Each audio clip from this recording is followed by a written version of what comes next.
I want to introduce Ben Johnson, Mayoral Head of Economic and Business Policy, Greater London Authority.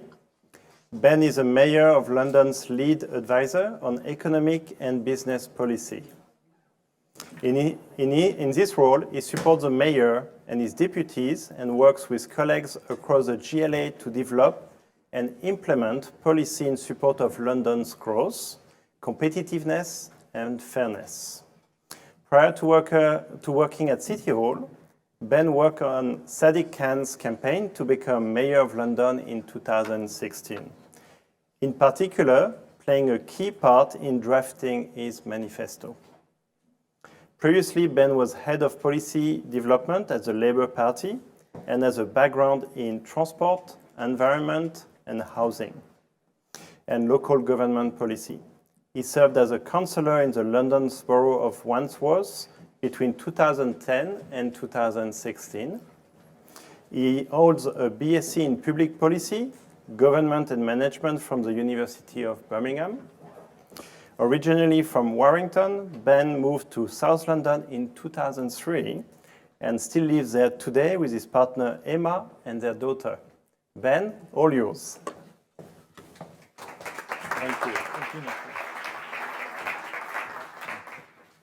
good afternoon. I'm going to take my glasses off so I look more like the guy in the picture. Good afternoon, everyone, and thank you, Nicola. It's my great privilege to be here today as part of TDK Ventures' first Energy Week Summit here in London, and also welcome to TDK Ventures to London. We are so happy to have you here and so grateful that you've chosen London. I'm going to start by associating myself with Gianfranco's last comments. Free pizza is the behavioural nudge we need to solve the climate crisis in every country, not just Italy. My colleague Rajesh Agrawal would have been here today, London's Deputy Mayor for Business. He sends his profuse apologies. He's very sorry not to be with you, but I work closely with Rajesh as well as the Mayor, as Nicola was saying, and also as a non-exec director with London and Partners, who've been instrumental in working with TDK Ventures, of course. And L&P's mission and the Mayor's economic priority is to create growth for London that is resilient, sustainable, and inclusive, and that means creating well-paid jobs for Londoners, bringing the world's most innovative companies here to London, and helping our own homegrown companies to scale and win business overseas. And part of how we do that is through one of our flagship programs, Grow London Global. We partner with 300 London-based companies every year across the tech industry to help with international expansion planning, connecting them with investors and corporate buyers, either through events in London or through trade missions overseas, all over the world. That format, and Grow London Global, has been proving so successful that we're actually now expanding it to include other cities, and we've been delighted recently to be able to expand that offer to the West Midlands and Scotland. We like to think of it as levelling up in action, so we will in future have businesses from West Midlands and Scotland, and perhaps in future other regions, taking part in that programme, supported by the expertise of our brilliant best-in-class team from London and Partners. As our mission to bring the best companies in the world to London, we're especially proud that TDK Ventures has chosen our city for their European headquarters and hosting this first conference here in Europe. Why did they choose London? And Nicola, I'm going to borrow from you here a bit, to paraphrase you. We're third globally, both in climate tech funding and the number of climate and energy tech investors. We've got corporate-friendly governance, familiar taxation, board structures, and a legal environment for venture-backed startups to find appropriate exits. And alongside the presence of many large-scale, late-stage and growth equity funds, this, I believe, led TDK Ventures to decide on London for your first outpost here in Europe, and we're extremely glad that you did.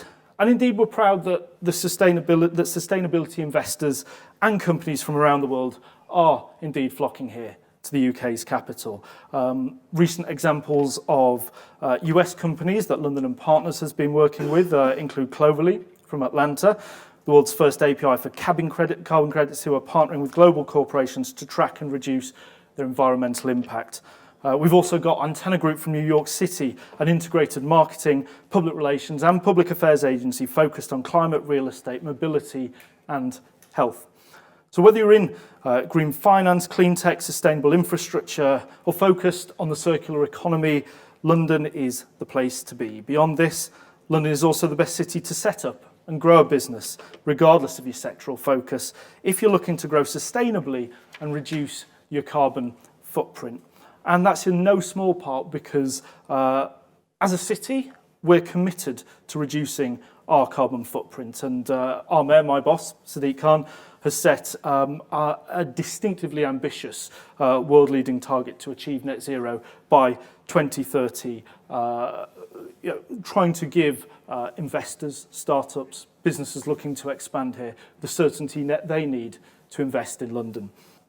Now, all of that won't be easy, but we're facing a climate crisis and we need ambition which matches the scale of the challenge. And fortunately, we start from a strong base, not least our renowned, expansive and integrated public transit system.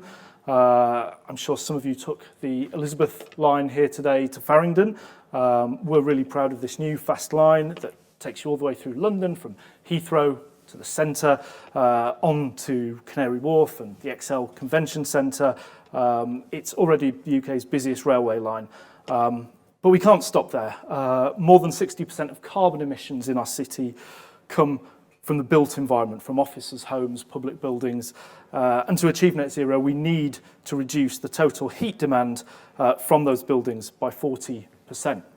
That requires more than 2 million homes and 250,000 non-domestic buildings to be properly insulated and retrofitted. The Mayor set ambitious requirements for new homes to be net zero and air quality neutral. Those standards are going to shift a bit towards low carbon heating solutions such as heat pumps rather than gas boilers, solar panels, for example. And this in turn creates a huge opportunity for business, for investment. And, you know, it goes to show that green is good business sense. Our green economy is currently worth £48 billion in sales, and the Mayor's ambition is that we will more than double that to over £100 billion by 2030. 336,000 green jobs were advertised in 2022 across the UK. Over 100,000 of those were in London and the South East. And again, we're looking to increase that exponentially. So I know that many of the exciting and innovative startups, investors, business leaders here today share that vision for tackling climate change, for doing what needs to be done to achieve net zero and doing good business along the way. And all of them are going to play their part in helping us do just that. It's through disruption that we will really make a difference in tackling the climate crisis. So thank you again to TDK Ventures and to all of you for being here today.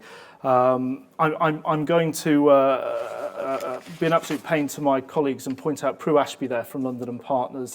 If any of you following this want to connect with London & Partners to understand the amazing work that Prue and her team are doing, please do grab her at the end. And with that, all that is left for me is to say thank you once again to TDK Ventures, to all of you for being here in London today, to wish you all a productive conference and a very good evening. Thank you.